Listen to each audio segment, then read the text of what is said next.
Hello, everyone, and welcome to another episode of Grave Matters. I am CreepyClownGirl, and unfortunately, Filia Noctis could not be here with us tonight. As you all know, she lost her father, but now her mother, and her daughter are all sick with COVID. So if we can all send our get well wishes to her, that would be awesome. Thank you. But joining me as a co-host tonight, everyone, please welcome Chronopasta. Hi, Chrono. Hey, thanks for having me on here again. It's always fun to be a part of this. You're welcome. It's always fun to have you here. So before we introduce our guest, Chrono, let's see who's in the chat. So, from the top to the bottom, we've got Josh Swanson. How's it going, bud? The Sleeping Hi, Wendigo. Josh. Hi, Wendigo. We've got Penny Vibes. Who? Penny Vibes. Hi, Penny Vibes. Thank you for coming. And Hi, as General. always, Patience is here. Hi, Patience. Derringer Hi, made Raven. it. Hey, Derringer. And who else do we Welcome, have? everybody. Yes, That is welcome. everybody as of right now. Okay. Oh, Mercenton. I'd probably Hi, butchered Mercenton. that. I probably did too. So, everyone, thank you for joining us this evening. So, everyone, please welcome for the first time to Grave Matters, Mr. Creepypasta and Imagine Dragon. Thank you both for being here. ImagineMonsterVi. Imagine MonsterVi, yes. V. I'm just gonna call you V. I'm V. There you go. Just V. Just go with V. V's fine. Yes. V is fine. I knew I was gonna butcher something. No, don't worry. It wouldn't be the first time someone would ask me. So, are you like from the Imagine Dragons? But thank you both for joining us this evening. It's very awesome to have you both here. Yeah, happy to be here. Same. Awesome. Oh, I think Midnight Researcher is in here. Maybe he hasn't made it yet. No. Seems like it. no. Yeah, I see him in here. Lynn showed up. Midnight Researcher is here, and Spooky Boo Scary Story Time, and Lady Hi, Boo. Nopenham. Hi, Lady N. So it's awesome for you guys to join us. So this question, our questions will be directed at both of you. MCP and V. Since beginning your, excuse me, let me go back. For those watching that may not be familiar with you, or those who may watch the show later on, how did you get started on YouTube, and how did you come up with your names? Spike? Oh, you wanna go first, V? Because mine's. Or do you go first, V? Yeah. I mean, okay. Well, about the name ImagineMonsterVi itself, I was 14, 13 years old, and I just couldn't come up with a name that I could use on DeviantArt, really. It was a time where I didn't even know how to make an account myself because brain no worky. But then a friend helped me out, and then I was like really trying to work those brain particles and be like, get a fucking name. And then I was like, I like to imagine things, like creativity. So like imagine, I have love for horror, I create monsters, so monster, and because my name is basically Victoria, V, ImagineMonsterVi. And to YouTube I got because when I was younger, and YouTube was much more different back then, as we all know. Oh, I yes. thought I could also maybe become a YouTuber, but obviously I was very young and I basically didn't have much time. I mean, as you see, if you look now at my YouTube, I barely have time. I still am very much in college. I'm in my last year, and then I need to get a job, and then I can finally continue and finally be more active. I think that is awesome. I like your name. I don't know. According to Midnight Researcher, you're already pretty famous. It's true. Exactly. No, stop. I hate this. Steph, You hate being Midnight. famous? I'm not. No, I'm not famous. I don't like when people say that I'm famous because I do not consider myself famous at all.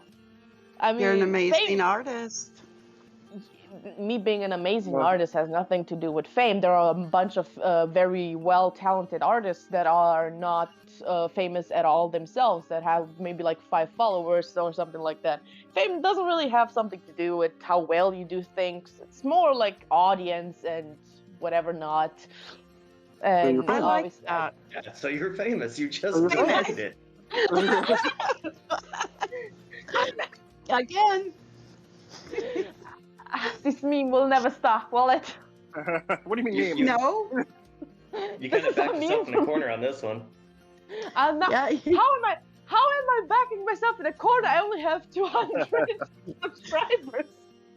Hey, that's a fan base. Oh man, no, that is not a a fan fan base. There was this guy that I had seen from Rooster Teeth. He was talking about like if you're like you say only 200, right? Only 200 subscribers. But if you imagine how many like if the room you're in right now, and it goes for like all of you, everybody who's watching, everybody who's like inside of this call, like the room you're in right now, try to imagine putting 200 people into that room.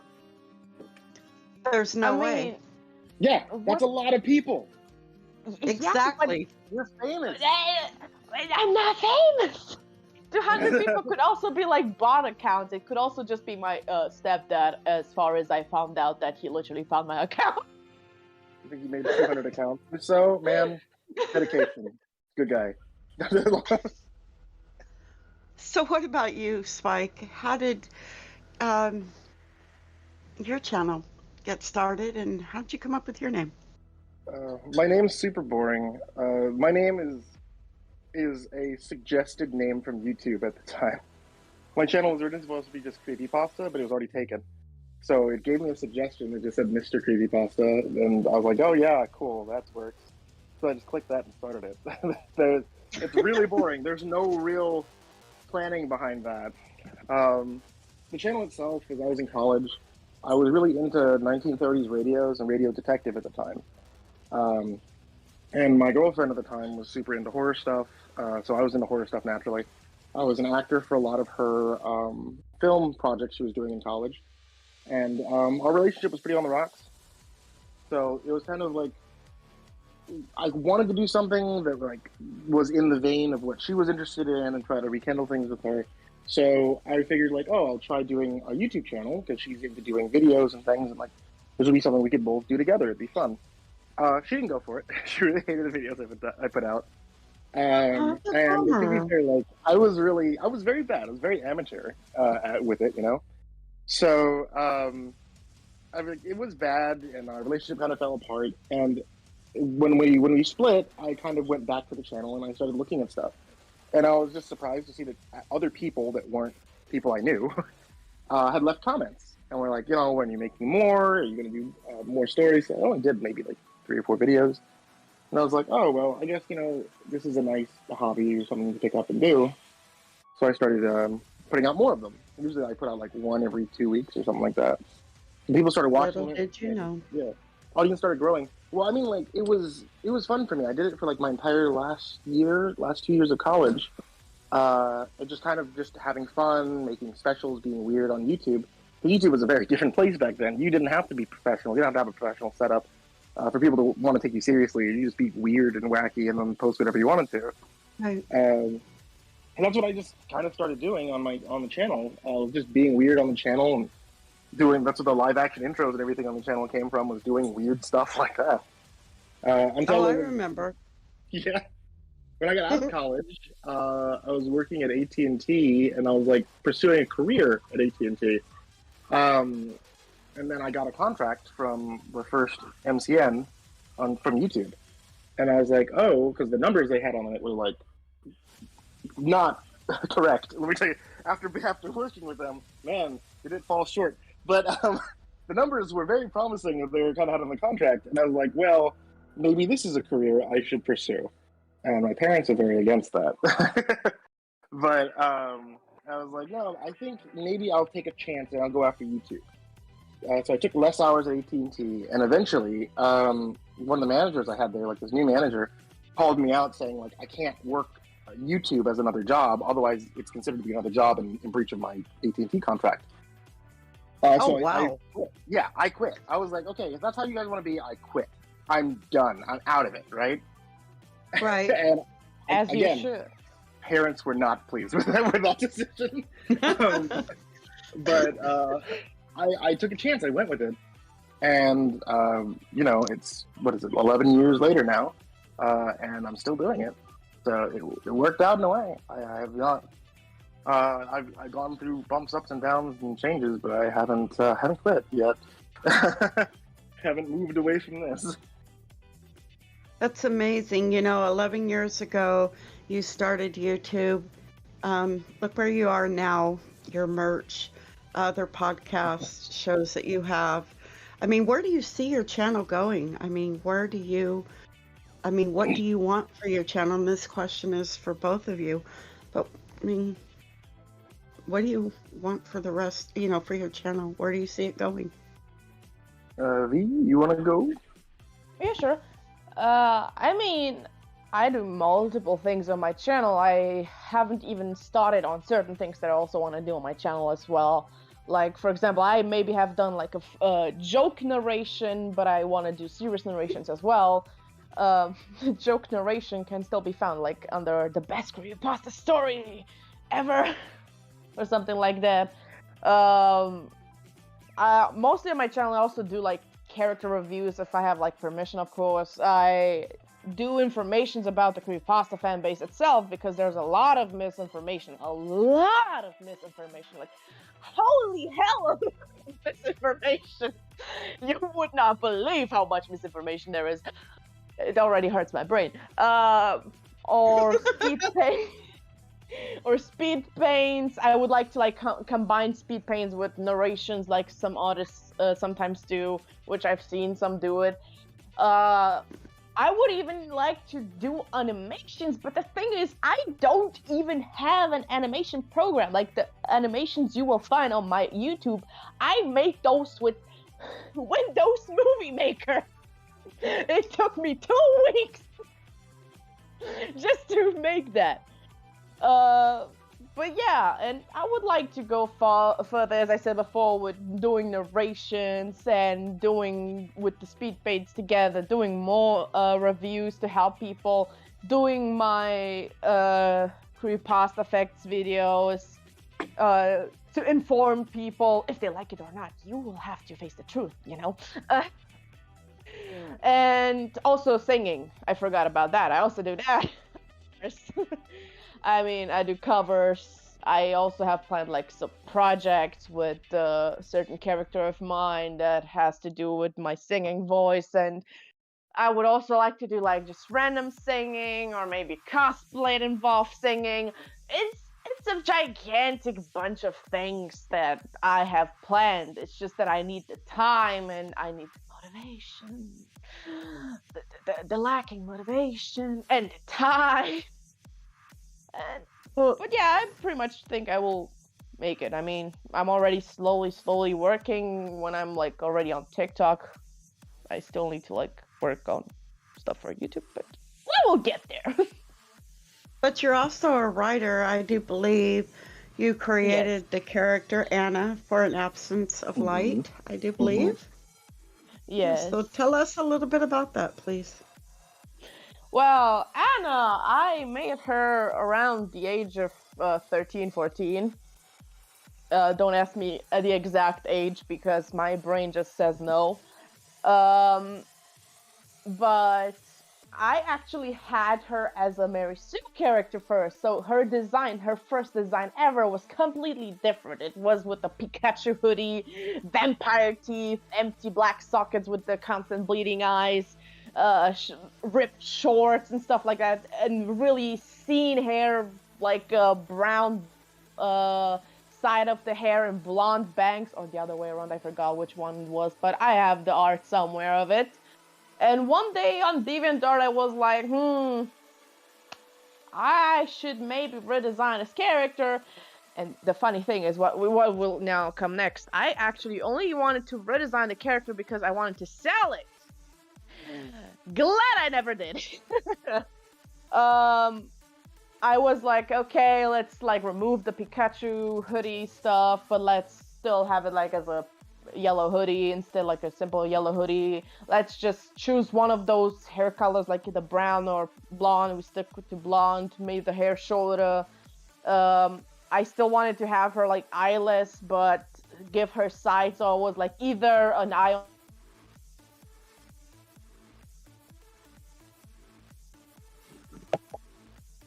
I'm sorry, you cut out. Yeah. Yep. Yep, we might have what is lost we? her. V, where'd you go?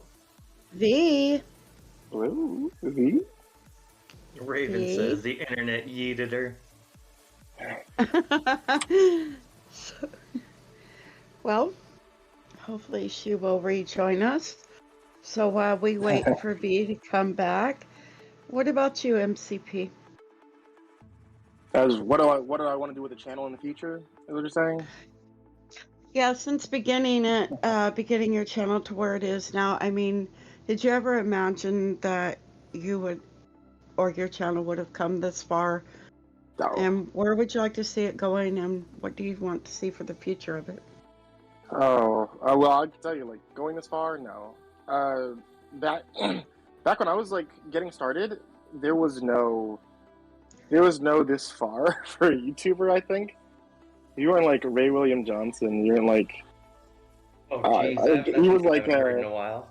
yeah. I don't really feel like there was too much of like a career YouTube thing back then. You know, it's not like having YouTube for a career wasn't really viable, wasn't really something that you heard a lot of people doing or even wanting to try to do, you know? So I never thought that I would do this, and I especially didn't think that anybody could do this. I never assumed that this was a possibility or this was an option to be able to do when I was younger. Or when I started on this, it was kind of just trying from scratch, you know, going with what I could. So I mean, no, I'm happy to be here though. Moving forward though, I can say I have nothing planned. Things just kind of happen. For the channel, I think a lot of what I'm trying to do with the channel is keep consistent content for Mr. Creepypasta channel as Mr. Creepypasta stuff. I think that's really where it goes to what I want to do with the YouTube channel. But I have so many other avenues now that I really want to kind of just stick my hand into, especially like stuff like HorrorCon, like doing stuff in virtual reality, trying to see where horror and virtual reality can go. I think is one of those big things I really want to do. But again, it's not really with like my Mr. Creepypasta mask on. I'm just kind of also I'm just kind of also MCP at the same time and want to deal with this. I think also meeting like quite a few different people who can do stuff with horror on YouTube really helps out with trying to do more in other avenues. But as far as MCP like on YouTube goes, as far as MCP on like podcasting goes, I want to just keep doing what I'm doing. I want to make sure that I don't like with like a lot of people that want to experiment, go out and do other things, work in like film or television and things like that from YouTube. They kind of leave their YouTube audience behind, where it's like, okay, well now I'm making television, so I don't have to do YouTube anymore. And they just kind of drop YouTube, like no more YouTube content. That'll continue to be like their basis where they come from, where people probably discover them more than on syndicated television, but they'll kind of leave it behind, and that's something I really don't want to do.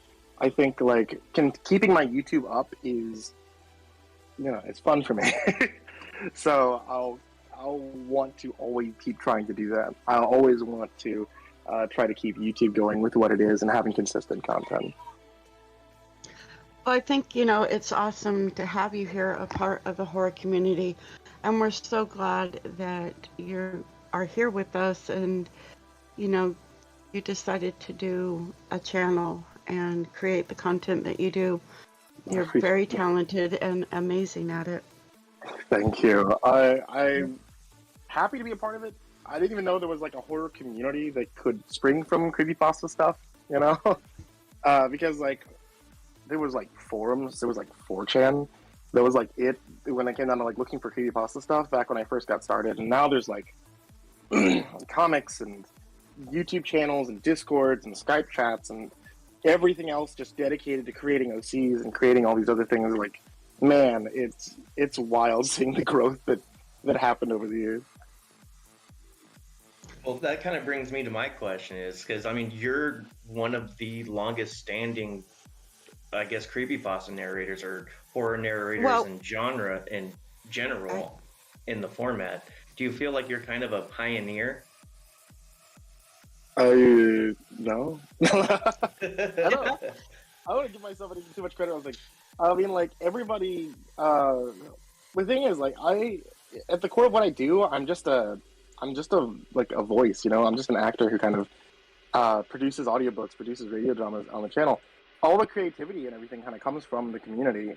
And I know that's weird because I said, like, I don't really think there's much of a community when I first got started, and I didn't really see that much of it. There was forums, like I said. Like, that was where I would find stories at before. It was creepypasta.com, it was from forums, it was from the Creepypasta Wikia, which was still pretty new at the time when I started. And that's kind of like the community that I've seen, but all the content you see now, all the characters you see now, everything else, doesn't really come from my involvement as much as it does the growth of those avenues, I think. So, like, I'm happy to say that, yeah, on YouTube, I did a lot more when it came down to the narration form. I was the guy that was super weird who wanted to use a visual platform to make an audio medium, but I don't think I do that much when it comes down to creating, like, what the creepypasta community is, what creepypasta is today. You know, that comes down to everybody who's involved. Every single person who wants to write or who wants to create, they're the ones who made it what it is. Right. Real quick, everybody, please welcome back V. Hi, V. Hi. So, I really don't know where it cut off. I literally kept talking, and then I was like, everyone's so silent. Are they listening so much? But you know, that's really awesome, Spike. Your channel's doing amazing. You're amazing, and you do provide a lot in the horror community. So, way to go. Thank you. And V, I believe you were talking about Anna and your story. I just sent the message inside of the Grave Matters chat, so she should be able to see where. Yeah, you left off when you were talking about singing for your character and going into animation. I basically also want to I have like a project with a different kind of character of mine, like gorillas related, like the band Gorillas related character of mine. I thought the animal. What?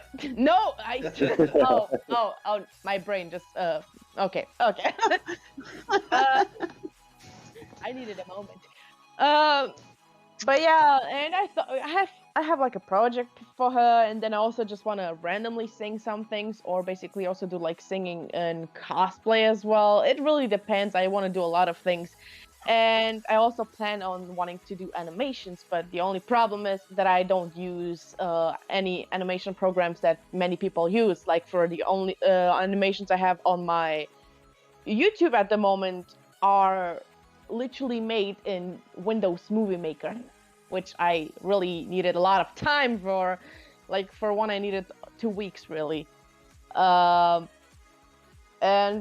yeah, pretty much want to do more. Did I already talk about the Creepypasta stuff and Anna stuff, or is there where it also cut off? I believe you were you touched up briefly on Anna and your Creepypasta fact, but I don't think you went into anything else on Creepypasta.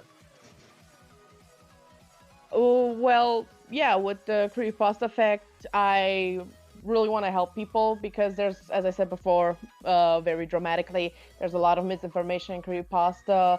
And when I was 15, 14, I made the story of Anna. I also made the backstory, but that was not very well welcomed, let's say, because for some people it did not make any sense.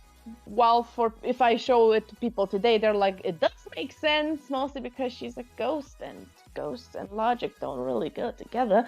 But I still took it off public view and only show it to people who really want to see it. And I maybe want to like inflict it in future idea projects I have with Anna, which would either be a comic or like a long ass story stuff. I don't know. It depends on which one I want to do, or if I want to do both. I don't know. It really depends on that. Yeah.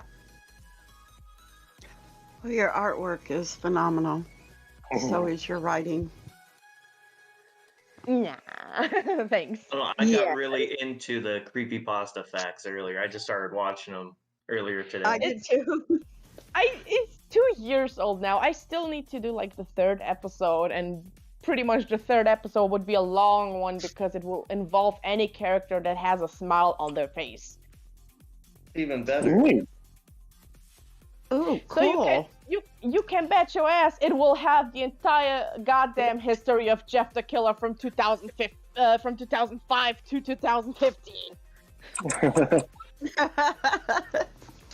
That'll be so awesome. It will be like a literal fucking history channel. And it all began 2005 on a Japanese site. I'm expecting to see that then. Yeah, I As just need am I. time and motivation and time and motivation and time and motivation, because I also need to draw for those videos. It's not just the recording, it's also the drawing. And draw and... Unless someone wants to make me icons, then that would be a little bit easier. Well, there's actually someone in chat who creates thumbnails. If anybody ever needs a thumbnail artist. That's pretty cool. PA Nightmares. So,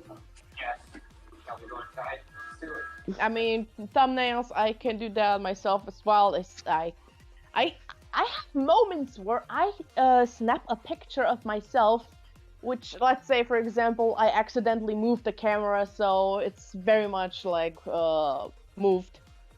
And that ends up with me being like, oh, wait a second, let me add a few filters, and that looks like a spooky-ass photo, and bada bing, bada boom, that's how I become a horror character. I like that. I mean, CCG, I can send you the spookiest pictures of myself. I would really much love to see those, and that would be like awesome. I love art. I love looking at other people's art and their talents and stuff. I mean, it's not really art. It's just me with a lot of filters and looking spooky. A lot of people would call Still that art. photography. Yes. Still art. Yeah, it takes a certain eye to grasp that quality in a photo. It's because you're famous. Because you're famous. I'm not. Because you're I'm not. famous. Famous Exactly. Yes, you are.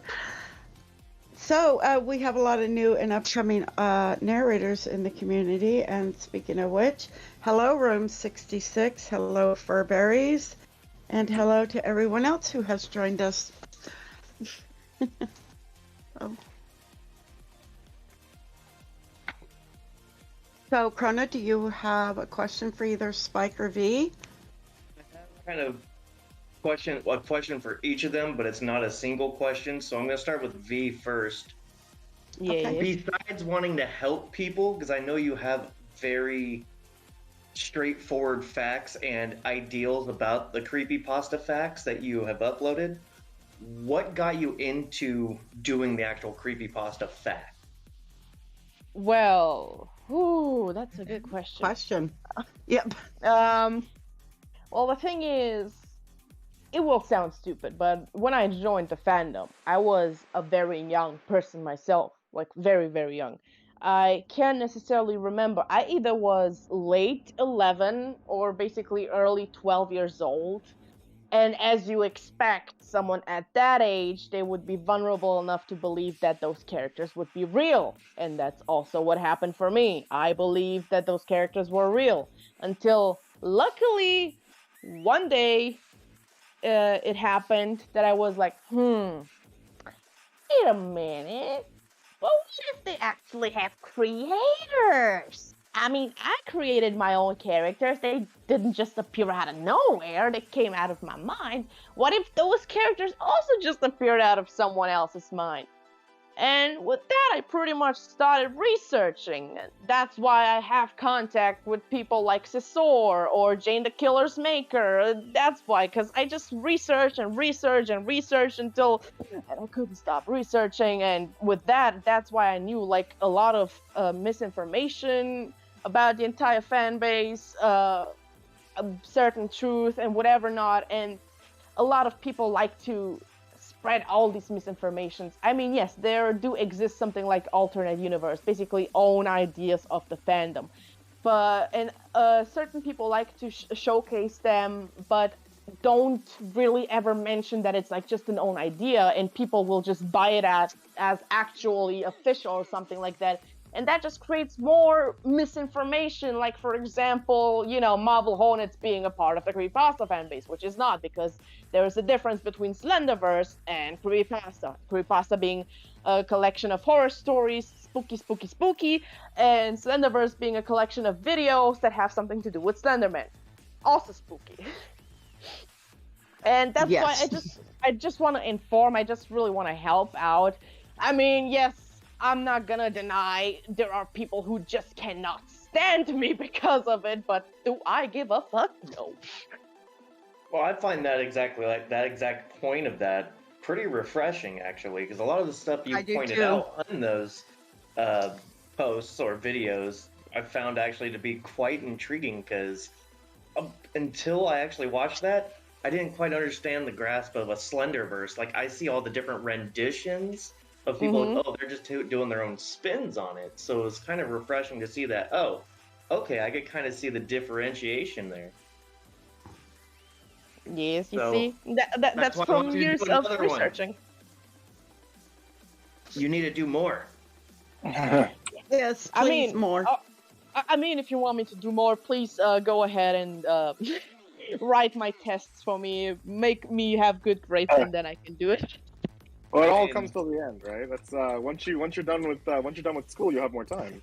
Exactly. Yeah, right. That too. Exactly. But I mean, now we're in December. I gotta apply for jobs.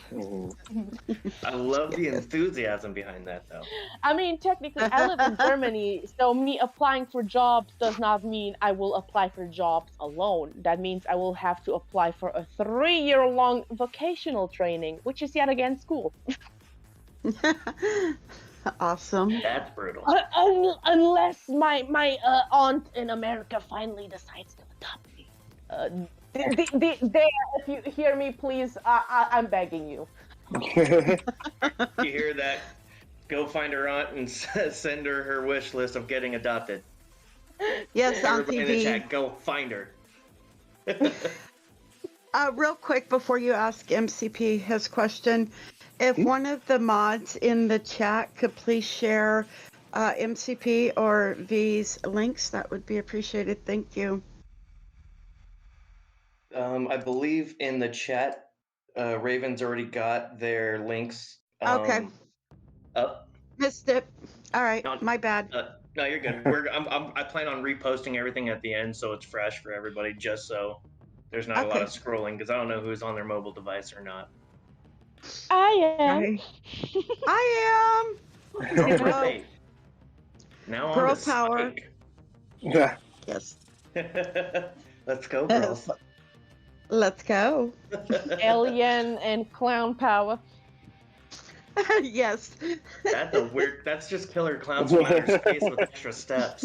Oh, but what a great movie that is. I mean, technically, yes. I'm not even really a clown. I mean, yes, I do have a clown persona. I send you a picture of it, CCG. But my main persona is an alien that practices witchcraft. You're Pennywise. Now, I'm not Pennywise. Oh my God, no. What I just said, it's not a clown. It's an alien practicing witchcraft. How is it Pennywise? He's technically not a He's an clown alien. either. He's also an alien. He's an alien, yeah. But he feeds on fears. My persona feeds on alcohol. Well, I mean, Honey, somebody you fears really alcohol. need, right?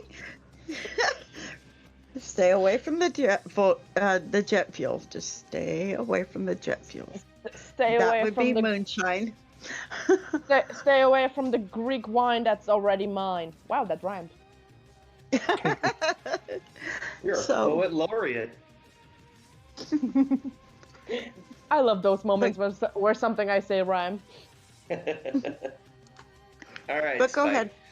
So, Yeah. I want to hit kind of a topic that's kind of one of your stories that's really special to me, and that is Tales from the Gas Station. Oh, yeah? And I know a lot of my friends and family members on here know that I've written a story that's actually based, and it's a homage to Jack Townsend. Awesome. It's the story is called The House That Jack Built.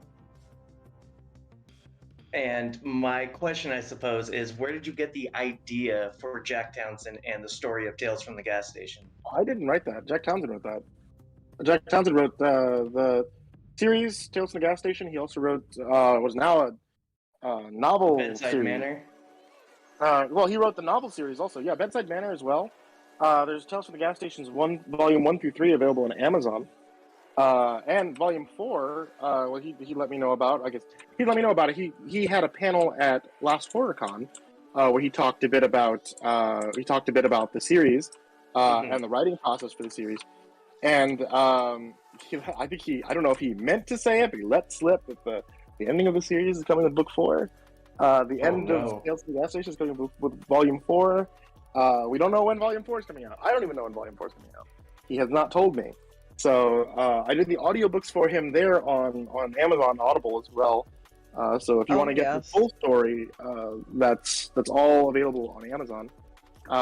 Because what you get on YouTube are like almost the side stories, like Bedside Manor. Yeah. Bedside Manor is obviously like a kind of offshoot side story. It doesn't even take place in the gas station. No, I know. Yeah. Oh, I know.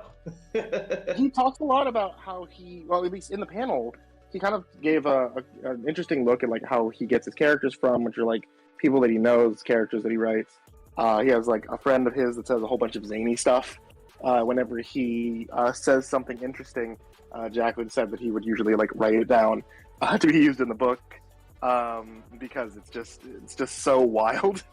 Well, and the way you bring those characters to life, I mean, like you do a spot on for what I imagine Jerry to be. Like that's perfect. Thank you. I think also one of the things is Jack lets me do a lot of really weird characters, and he's totally cool with it. And I'm really appreciative of that because like whenever I do characters for most horror stories, they have to be pretty grounded.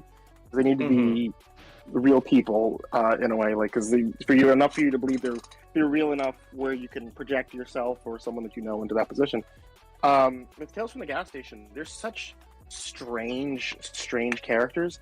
Every character is like a cartoon, so I get to do a lot of really strange, like cartoonish voices, cartoonish characters in those roles, and I really love that Jack lets me do that because I don't think many other authors will let me mess around with their characters in the way that Jack does. I think there's usually. Yeah, there's only been probably 2 or 3 characters that Jack has told me to change the voices on because he didn't like them as much during the audiobook sessions. And even still, it was never because they were too over the top. It was always because there's a development for that character later that wouldn't go with that accent or that version of them that I was making up. And he would always kind of like let me know like little snippets about like this character needs to know this character needs to act like this. But I think that's probably like one of the most fun things about ever working on Tales from the Gas Station is that like the egg-shaped woman that shows up in volume 1. I just do like this weird Raz impression from Monsters Inc. And then Jack like loves it and he's like, yeah, keep it. Like, okay, yeah. I would just do Raz for this one, sure. Or throw in some like some other strange characters in there where I'm like holding my nose and like have my hand on my throat while I'm doing the voice. Because they're weird stuff. They're weird books whenever I'm doing some of those characters. But that's fun. That sounds like a lot of fun. Good idea with the nose and the throat. Out of all the characters, which one was your favorite to do? Maggie. Honestly, I'm not sure. I think maybe God, the character's name's like slipping out of my brain now. The really like decked out monster hunter who comes to the who comes over to the gas station. I cannot remember his name now. He always was angry and he'd yell at Jack. It was what was it? Starts with an R. It was Rufus or some shit like that. I think. Yeah. I think he's always such an angry character. Whenever he shows up to things, what was his name? He's sincerely like a good person. Like he's trying his best to be a good person with Jack and with Jerry, because he is trying to help them, and it even like is really shown whenever he has clones of him in Volume 3 or the Lost Season 2. If you guys have ever seen looking at that, there's clones of him that keep showing up, and even still, when one of the clones realizes that they're a clone and that they're going to kill him, they start trying to avoid him. Or he's going to try helping him because, like, hey, I'm going to end up trying to kill you in the future if we don't do something to stop me from trying to kill you. Like, he's legitimately, like, a really good person, but he's just so angry. Every single thing, he gets so frustrated and so angry so fast at the drop of a hat. And I love that about that character because, like, I'm not, like, a super angry person myself.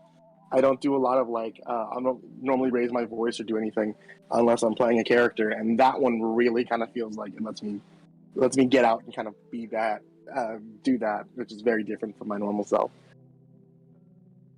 I cannot remember this character's name. I know, I'm drawing a blank too. But I believe we have a question from Dexter, or I believe it's Dexter. Yeah, from Dexter. Yeah, that's the question for Mr. Creepypasta. Out of 10 stories that pop up on No Sleep, how many of those would you say that you end up reading on average? Very much depends. I barely scratch the surface for those. When it comes down to like No Sleeps, sometimes I will go through and like, because I'm just on my phone, like in bed or something, and I'm just reading through some No Sleeps, and I'll find something and send the author a message. But in a lot of cases, the stories that I work on are ones that I come from authors I worked with in the past that are like, let me know, hey, this new one's out, or hey, there's a new series that I'm going to have to turn into a book soon. Did you want to pick this up? Did you want to do anything? So, and then we'll usually negotiate from there. When it comes down to like just stuff, just flat out from No Sleep, it's extremely rare. Like out of 10, maybe I might get one. Like it's very, very rare. Wow. You have the voice. Oh yeah. You're the man, the myth, and the legend. So. So PA wanted me to go ahead and tell you, Spike, that you are the only one that can do Jerry. Period. I appreciate that. I believe he says MCP is Jerry. No one else can do his voice justice. End quote. All right, PA, you got your fangirling out now. Let's get back to the show. So I have a two-part question. Well, okay, I have a question for MCP and for V. It's separate. So, V, I'll start with you. You are an artist. You do multiple artwork. And you've done artwork for several people. Is there someone that you haven't done artwork for that you would love to do artwork for? I mean, I don't know. I mean, obviously, there are maybe like certain people I would like to do fan art for, but I can't really think of any right now at the top of my head because I'm just so worked up with having to think about the commissions that I have to do at the moment, really. But, Right. yeah. Still awesome answer, and I love your artwork, by the way. And I saw those pictures; those are really cool. That one that's all like blurry and stuff. That was, yeah, that one was creepy. I was like, wait, what? Jeez, that's what I mean. If I do a little accident while making photo, I will just have to edit a little bit and boom, shakalaka, it's a spooky. Boom shakalaka. Okay. Oh, that's great. I love your sense of humor. But awesome answer. Thank you. So No Spike, problem. for you. Mm-hmm. So Spike, for you, I know you have worked with a lot of people. You've collabed with a lot of people. Is there anyone that you haven't yet but would like to? You mean like YouTube wise? YouTube, yeah. I don't know. No. So the thing about me is I don't actually watch horror YouTube. Like my entertainment when it comes down to like watching YouTube is like theme park channels. It's so far from what you would like normally expect me to like. I suppose like in my own genre, I hardly ever watch anything of my own genre. It's always all these other like weird virtual reality channels and theme park channels and things like that. There's a lot of those. You too? Yeah. I'll be watching like Ordinary Adventures and Provost Park Pass, Right? and offhand Disney is like, oh, I love watching offhand Disney stuff. But like that's usually my thing. I'm like, man, I would love to actually like be involved in like some of those or discuss like Haunted Mansion and like offhand Disney. That's my kind of like dream thing. I'm not actually, there's no like horror YouTubers that I'm like, yeah, I'd love to be able to work with them. It's really bad. There you have it, everyone. That's right. All of you guys need to start a Disney channel. Yeah. Disney. Or, I've always talked about with my wife PP. saying like when if we eventually do have children at some point, then it would be like we'd probably start like a Disney themed channel at that point. It's like that is the perfect jumping point. Not until then, until then we'll stick to horror. Oh my god. Would you keep your channel name though, like Mr. Creepypasta and Family? We'd have to like do like a creepy family something. Well, Maybe Mr. Creepypasta. Cool. Creepy.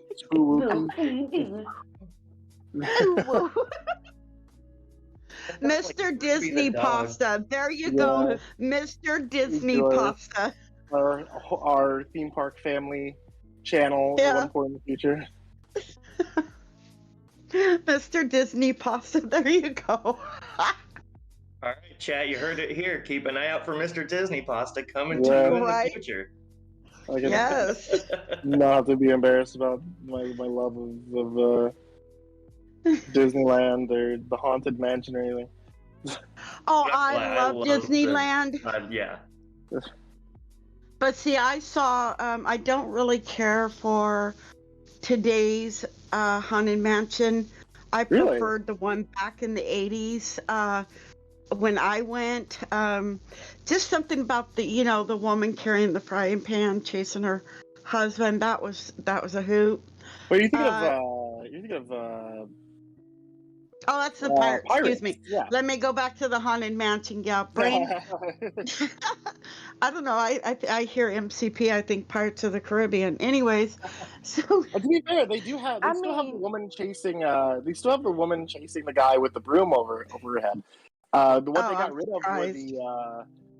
What they got rid of were the pirates chasing women. no more of see? that one. I mean, I But sadly never was at Disneyland or Disney World, and oh pretty much man. the first thing as a tiny, tiny toddler was, I want to go to America and go to Disney World. Oh, but you have such a nice Disney park there in Europe. You have I don't know. I never was there. Disneyland Paris is a beautiful park. Absolutely, very, very beautiful artistic design of the entire area.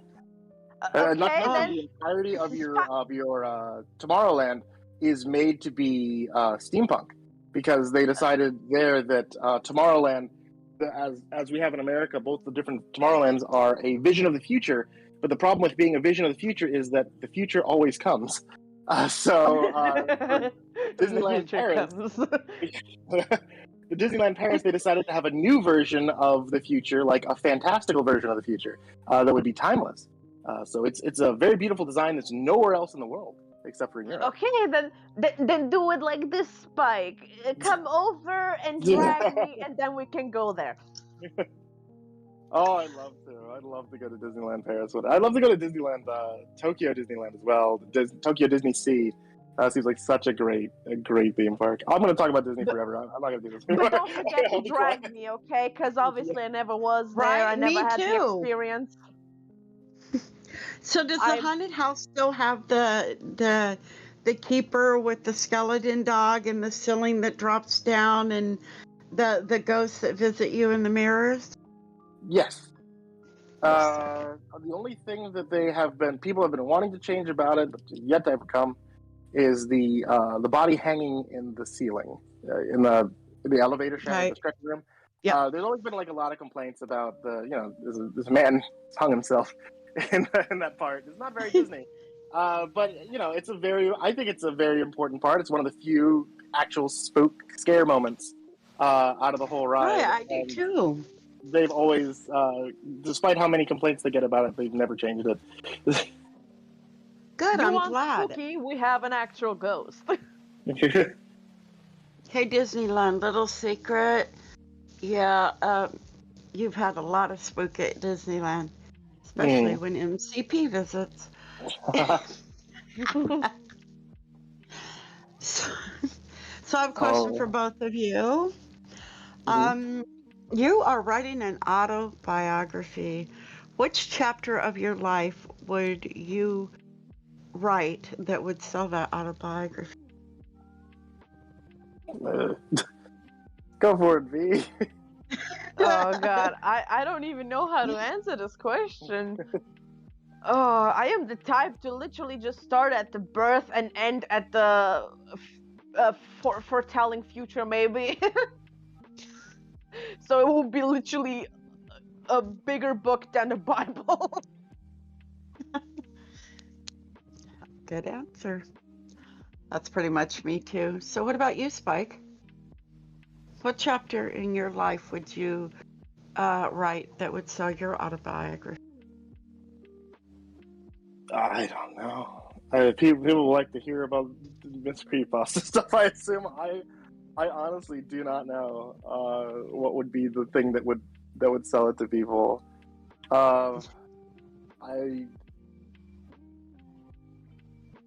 I'd assume just people wanted to know about YouTube these days.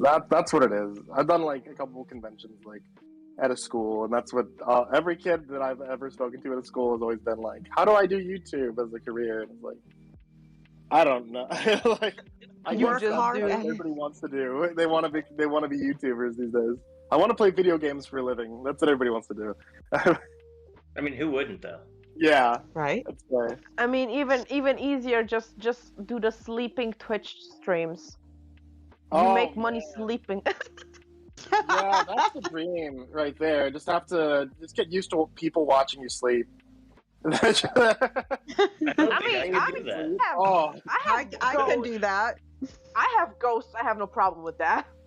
There's those guys who get paid to eat these days. There's the mukbang things. People just want to listen to you eat. Like, that's the dream job. I don't like Right? the noises at all, really. There's an audience somewhere. You remember what back in the mid 2000s, everybody was into pimple popping videos. Okay, there's an audience. Oh, gross! I remember that. That was terrible. Oh, Yeah. I'm dying. So speaking of ghosts, Spike and V, do you either one of you believe in the paranormal? And have you ever had an experience or know someone that has? Not high, man. I'm sure V has. I literally did not joke when I said I have ghosts. That was not a joke. I have a bunch of experience. I have a notebook now where I'm writing everything down by date.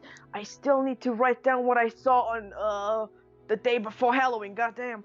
But yeah, I see a lot of weird shit. Or I also have the stereotypical being woken up at 2 to 4 a.m. where I sometimes literally just get so tired of it where I'm like, for the love of God, you're not paying rent. Let me sleep. I need it. And then I'm being left alone for a week. And then it happens again. And then I hear knockings. And then I see some faces and blah, blah, blah. I even have like a photo of a face that I captured like under my salt lamp once. But yeah, I have a picture, Wow. so... That I would like to see after the show. Sure, why not? I mean, the weirdest thing is the recent what I've seen, which I still need to note down in my notebook, is, and it's probably the most detailed thing I've ever seen in my life, really, because most times I just see like very, quickly, or it fades away, or stuff like that, you know what I mean. But what I saw on basically the 30th of October, Devil's Night, which you can call it, I saw a thing. It looked like a shadow, but it was not humanoid. It was like you would stretch a dog, like a dog's body, but with very long legs, and it had no head, but the entire body was just shadow, really. And I saw that not far. I was on the balcony because I was basically taking my dog in from her peeing session. And I looked over the street just to see this four-legged shadow run down the street, and it was very visible. You could clearly see it under the street lights. And you knew it was a shadow because the moment it reached a shadowy place, let's say, for example, the bush that was letting a shadow, you wouldn't see it in the shadow anymore. And it ran down the street, and I was like, okay, what was that? I'd be like, nope, I'm the hell out of here. Sounds like the chupacabra migrated to Germany. Yeah, for real. How would it be a how would it be a chupacabra when it's a shadow and it doesn't even have a head? Oh, very easily. I don't know. And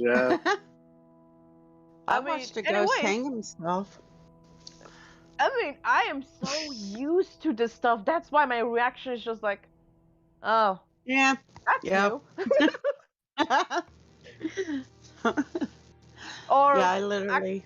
Yeah. Or sometimes, basically, on some occasions, I have like a weird shadowy orb appearing in the middle of the night above my bedroom door, and I literally look at it, like being there, and then it suddenly disappears. And like after a few days, even now, I'm just looking at it. I'm like, you do know that I saw you, right? You do know that I saw you. You cannot hide. I see you there. Pay rent or leave me alone. Maybe that's why they're waking you up. They finally found a form of currency they can try to give you, and you're like, no, I go to bed. Right? I'll try again later. Maybe they're trying to be good roommates, V. And they were roommates. But I mean, other than that, I also have haunted dolls. Okay, so you're bringing this on your own. Like, this is your fault. No, the paranormal occurrences were already before I even brought those dolls in. Interesting. Really. We'll have to talk more about. Yeah, I'll have a story for you after V, but go on. I just wanted to say that the oldest doll is from my grandfather's house, and it's like over 30 years old. And she sometimes moves her head very lightly, and sometimes her right or left, I think it was left eye, is either open or closed. It depends on her mood. Nope, and no. So, Chrono, do you have a question for V or Spike? I believe Room 66 has a question for Mr. Creepypasta. Awesome. And Room 66 asked, what's your favorite story that you have done? Oh, I hate that question. Right? Yeah, let's start name dropping. There's literally thousands of stories that I've done. So it's really hard for me to be like, oh yeah, this one specifically. There's ones that have been fun for me to work on. There's ones I feel like are underrated too. There's ones I think that are underrated, like Stolen Tongues. That's a fantastic story, not a lot of people watch. There's ones that were a lot of fun to work on, like Baraska. There's fun ones to work on, like Tales from the Gas Station. My Tiny Town Got Put on Lockdown is a super fun story. I remember that one. That one's really fun. There's one that's just coming to an end, which is the last one on. I think is a fantastic series, written by Dale Drake. It's called The Family. It's one story I got to do that I feel like is very different from any other kind of horror stories I've ever done. I feel it's almost like a classic kind of vampire story, and I'm super happy to have been able to work on it. And that's just come to an end. That's one of the good ones. I don't know if I would say favorite, but like one of the good ones. I don't know what I would say is like absolute like end all be all favorite is difficult to say. We can go with top 5.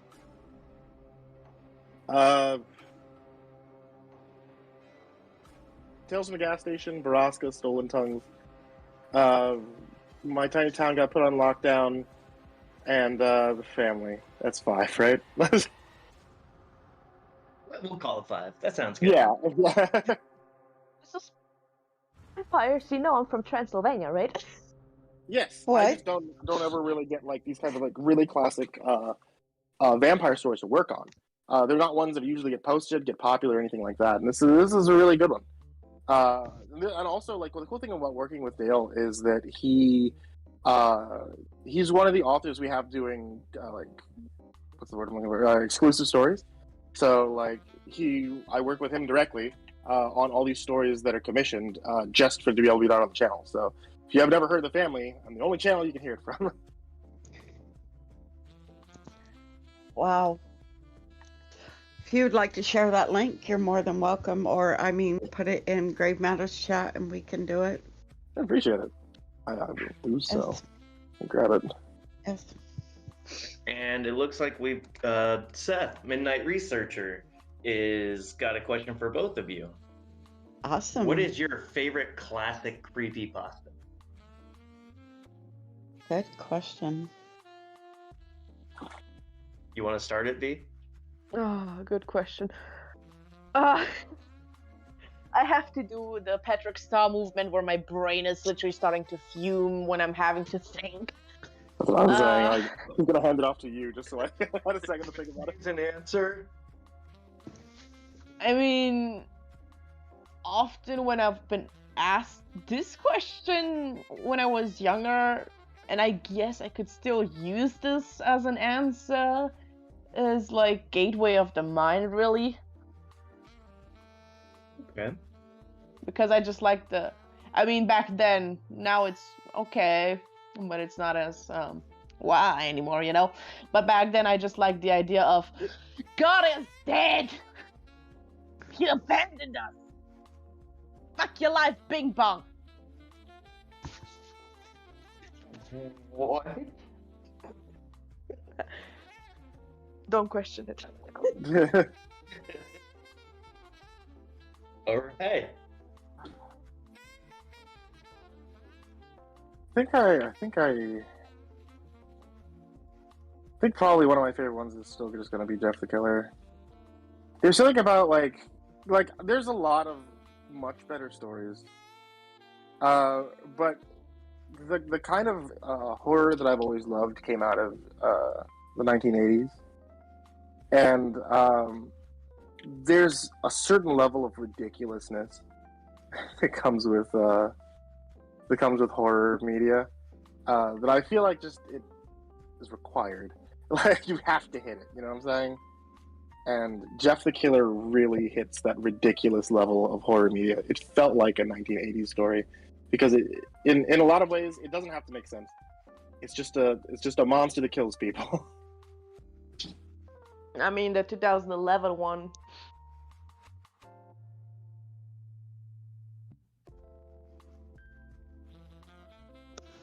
Okay, I'm back. My apologies. I didn't know you left. I already was like, why is it so I was silent? waiting for like, okay, CCG, are you gonna speak yet? Yeah. I already was like, did I say too much now? No, sorry, I should have messaged Chrono or Raven. Oh, excuse me. All good. So, All good. so this question is for both of you. MCP, Spike. Yeah. Okay, let me catch my breath. Okay, so is there any good advice that you could give to a new and upcoming content creator on their journey? Yeah. I was making when I got started, I was making videos to basically nobody. Well, I say nobody, but like very, very, very, very, very few people for almost 2 years.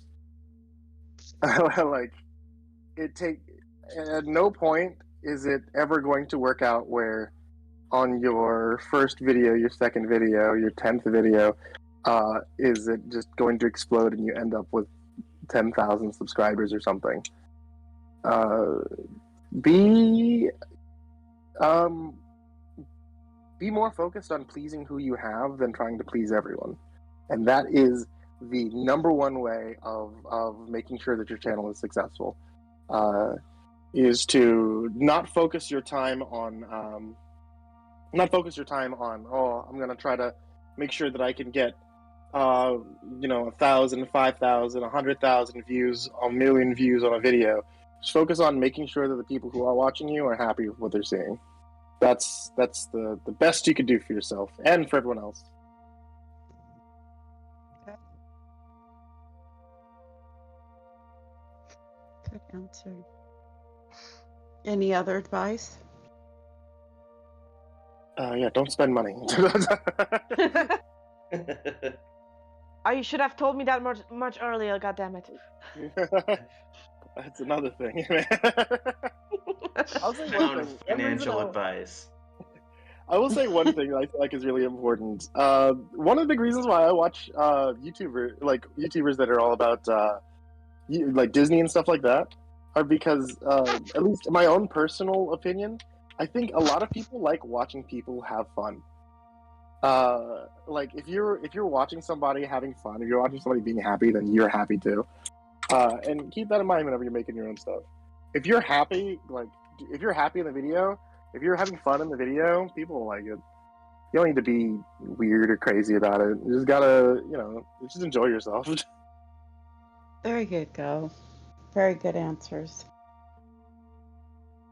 V, what about you? Any advice for new and upcoming artists, YouTubers, or content creators? Which is basically what I just said the previous two. But yeah. I know. Well, listen to me, I am your god. Just kidding. That fame has already gotten into her head. Yes, Yeah, see? that's what happens. What's the fame does to you. There's a difference between being a god and being famous. Okay, good. Anyway, what I was actually what I wanted to say is I'm actually agreeing a lot with Spike. I mean, you shouldn't focus on numbers. You shouldn't really bother your mind too much or beat yourself up about not having enough viewers. I mean, I have a bunch of friends who constantly beat themselves up because they don't have enough engagement, they don't have enough comments or sharings or whatever not. And I already told them, like for example, not just for videos, also for art. You're doing this for yourself. You're not doing this for other people. You shouldn't really base yourself on other people, because that way it will never be something really. You should this because it's your fun, because you want to do it, not because you want people to like you, really. You should just only do this for yourself, because obviously that's the enjoyment in it, if you do it for yourself. How often I have to say this? Good, strong advice from both of you, honestly.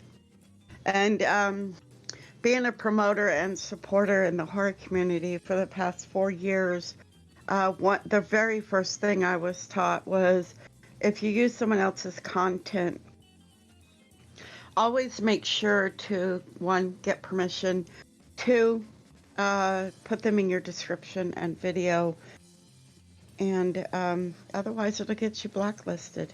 So that also counts for every Creepypasta fan page on Instagram. See you cowards, put the credit on the art. Yes. Right. Treat it like it's APA format.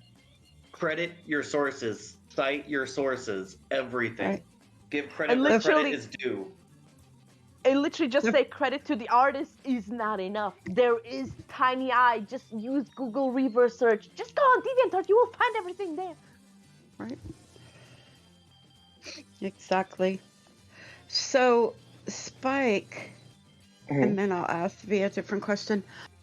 What would you say, when it comes to narrating, would you say is your strongest and weakest aspects? Wow, you're asking me a lot of questions. I don't know if people ask me. Okay, so I will say one thing. When it comes down to narrating, one of the things I always say is, like, the most important thing, aspects of it, or I would say, like, in voice acting in general, is having characters that are available for just about, like, any kind of role is really important. So, like, something that I'd like to think is one of my stronger abilities is that I have different characters that can be used for different types of, or I guess like characters as in like voice characters that I can play that can fit to specific roles that need to be done for different stories. In most cases, when it comes down to Creepypasta, it's very easy to do that because I think most stories are just told by one character. So it actually makes it a lot easier to develop characters for that. I don't have to have like 50 voices I can do. As long as I have like, I think I have like maybe 7 that I really do. But that's one thing I've kind of noticed a lot of people have just their narration voice, and they haven't really done any other development of character to be able to play a role for other things. I think that's my strength. I don't know. What do I know? It is. And, I will agree with that. My weakest point, man, I have one girl voice. Every time that I've ever, I always want to do a character for women in my stories, right? And I will, but I read my comments. I see like a lot of people's opinions about me doing my female voice. But I will say I was happy to see on the recent ones that people were saying like, yeah, it's gotten better over the years. So can we hear it? I'm holding that no. No, I'd say you have to just because I just do a falsetto, and that's just about it. There's like a emotional character that I do get into for it, but it's nothing to write home about. No, your Maggie voice was pretty good. Appreciate it. Yes. I don't even know what voice I used for Maggie. You mean like Maggie and Mrs. Sistrunk is what you're talking about? Follow me for the telephone machine. Like, that part cracks me up every time I hear it. Okay, so Fearsome, I see questions. as soon as Spike is done in MCP or V, I will answer him, sweetheart. So, darn, you won't let us hear your female voice. That's okay. I've heard it. I mean, I can do a deep voice. Wait, say which one? I can do a deep voice. Go on. Oh, you want me to do it? I can't say you can do something and not prove it. Okay, then give me something to say. I can't just randomly go ahead. Okay, real quick. Fearsome Hero, for whatever reason, needs to know this answer really quick. What is everyone's favorite kitchen utensil? Kitchen utensil? Yes. I have a wooden spoon that literally has dot face on the back of it, and I call that spoon a god.